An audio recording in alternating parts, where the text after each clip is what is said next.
Hey, Mike with Nerd Problems Gaming here, the channel where we go through the good and bad of everything nerdy to make sure you spend your time on the best of the best. In today's video, I'll be doing a review on the book Prince of Thorns, so let's get into it. So Prince of Thorns by Mark Lawrence is book one of the Broken Empire series, and in this book you follow the story of Prince Jorg and his quest for revenge. So as a young child, Prince Jorg's mother and younger brother were brutally murdered right in front of him. And during this process, Prince Jorg was thrown from the caravan into a briar patch and nearly died. But while he was stuck there, he watched his mother and younger brother get brutally murdered. And this really set him on his quest for revenge throughout the story. And so this book is intense and action-packed, and it takes place in a fantasy setting, but with some different twists that you don't necessarily see coming. And so what makes this book unique is that Prince Jorg, through the majority of the book, flashes between being 13 years old and then around 16 to 17 years old. And so it'll kind of jump back and forth, intertwining the different stories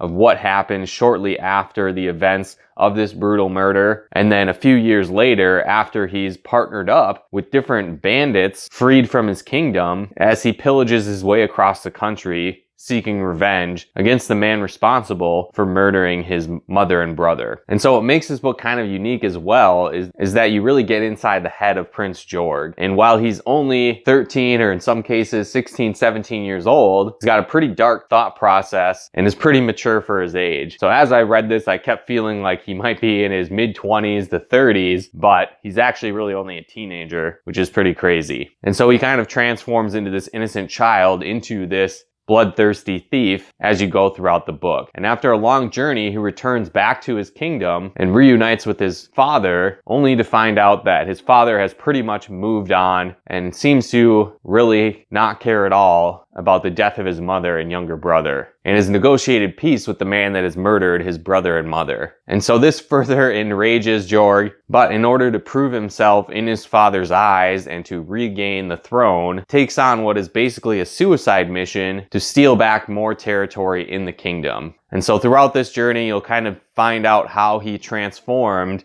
into this bloodthirsty killer, what drives him, as well as explore more of the world taking place in this kingdom. So again, big spoiler alert here, so if you don't want to know the inner details of the book, I would recommend checking it out at this point. But some aspects that really stood out to me that I thought were super cool is one of the big twists that you find out in the book as you're reading is that the book itself doesn't actually take place during medieval times. And so there's little hints of this throughout the book as you read, but he finds different books and manuals talking about things like radiation poisoning, it sounds like, and nuclear bombs and other advanced technology, which is kind of weird because again, it's kind of set in this medieval time period, so it seems. They always talk about things like builder steel and builder monuments and different things like that. And so you start to slowly unravel that there's basically a huge nuclear war that destroyed most of the world, and now they're living in this time period. And so they look at these advanced technologies kind of as magic or builder magic, when some of it is actually kind of like AI